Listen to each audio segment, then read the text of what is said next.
Welcome to the weekly market wrap-up. I'm Hannah Bernard. The bulls showed its horns this week, but strategists are still calling for a cruel summer. Will the bulls fend off the bears? Let's find out. U.S. equities continued their climb this week as Fed meeting minutes gave the indices a boost. The Dow Jones Industrial Average recovered from a 150-point drop on Tuesday to close up for the week at 16,543. The S&P 500 came agonizingly close to breaking its all-time high, which is set last week, closing up 4.46 points to close on Thursday at 1,892. And the NASDAQ also made gains on the week, closing Thursday up nearly 23 points to close at 4,154.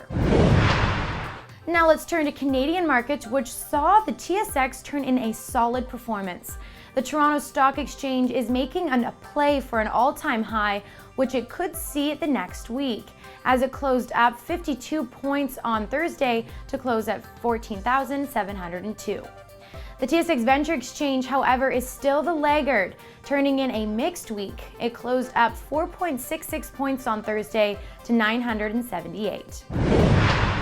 So should we expect a cruel summer? That may be the case, as market guru Marc Faber warns U.S. equities are vulnerable to a sharp fall. In interviews this week, Faber said U.S. markets are in a very dicey position, and we could easily see an overall market drop around 20%. While he doesn't completely rule out a healthy market, he points out that many stocks are already down 10 to 20%, such as momentum stocks, which include high-flying technology and biotech shares. But according to strategist Craig Johnson of Piper Jaffray, we shouldn't expect a full bear market this summer, more likely only a small correction. How small? Johnson predicts somewhere around the 12 to 15% range. Despite the prediction, Johnson remains bullish on stocks for the full year and says a stealth correction has already begun to unfold in the markets. Major retailers painted out a bleak picture for the coming months, as this week, Sears Holdings, owner of Sears and Kmart stores, posted gloomy earnings results and forecasted even more tough times ahead.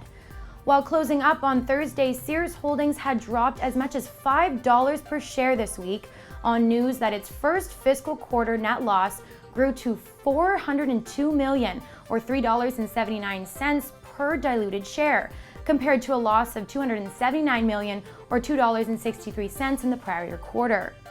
In news for Sears Canada, it's even worse, as the company posted its steepest fall in quarterly sales in almost 5 years, denting the struggling department store chain's turnaround efforts. Sears Canada has eliminated 3,000 jobs since November, sold several of its most valued leases, and closed several stores as it tries to navigate a turnaround. Last week, Sears Holdings said it plans to hire an investment bank to explore options to sell its 51% stake in Sears Canada. Now to winners and losers and our picks for the week. The winner for this week is Royal Bank of Canada, ticker symbol RY. Royal Bank shares shot up this week to an all-time high on the news that the company beat analysts' expectations in the second quarter. Profits climbed 15% from last year, boosted by stronger results in their wealth management as well as capital markets division. Royal Bank stock has risen over the past year as investors reward the company for its earnings growth. RBC gained 1.8% in value this week, and forecasts for Canada's largest lender look good for the rest of the year. The loser for this week is RetailMeNot, ticker symbol SALE. Shares of the online coupon and discount deal provider dropped over 18% on Thursday, on reports that the company has lost up to 1/3 of its web traffic due to upgrades by Google, which are designed to eliminate lower quality pages from search results. RetailMeNot operates the world's largest marketplace for digital coupons, offering consumers hundreds of thousands of digital offers. The company says the impact of Google search changes on its business is greatly overstated. Well, those were our winners and losers for this week, and now it's time to check in on the gains you could have locked in by watching the weekly watch list from Robert James and Viral Stocks.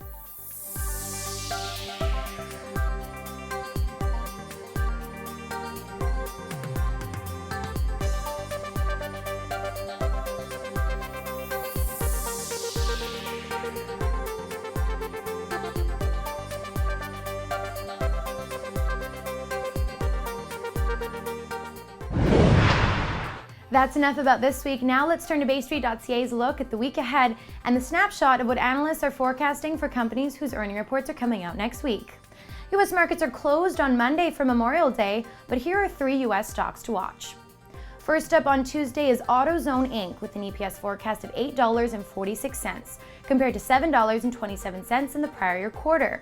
The company sells auto and light truck parts, chemicals and accessories through nearly 5,000 AutoZone stores in 49 states and over 350 stores in Mexico. Next up on Thursday is Abercrombie & Fitch Co. with an EPS forecast for a loss of 18 cents compared to a loss of 9 cents in the prior year quarter. And also out on Thursday is Costco Wholesale Corp. with an EPS forecast of $1.09 compared to $1.04 in the prior year quarter. Here are 3 Canadian stocks to watch next week. First up on Tuesday is Heru DevTech Inc. with an EPS forecast of 16 cents compared to 15 cents in the prior year quarter. The Quebec-based aerospace whiz achieved labor peace late last month by inking a new 3-year deal with 280 employees. The company's sales are about 75% offshore, including 50% in the United States. Next out on Thursday is Canadian Imperial Bank of Commerce with an EPS forecast of $2.04 compared to $2.12 in the prior year quarter. And finally out on Friday is Aurora Oil and Gas Limited with an EPS forecast of 9 cents compared to 7 cents in the prior year quarter. And that wraps it up. Thanks again so much for joining me for another weekly market wrap-up. Before you head out for the weekend, make sure to subscribe to our YouTube channel and find us on Facebook and on Twitter. For Viral Network News and BayStreet.ca, I'm Hannah Bernard.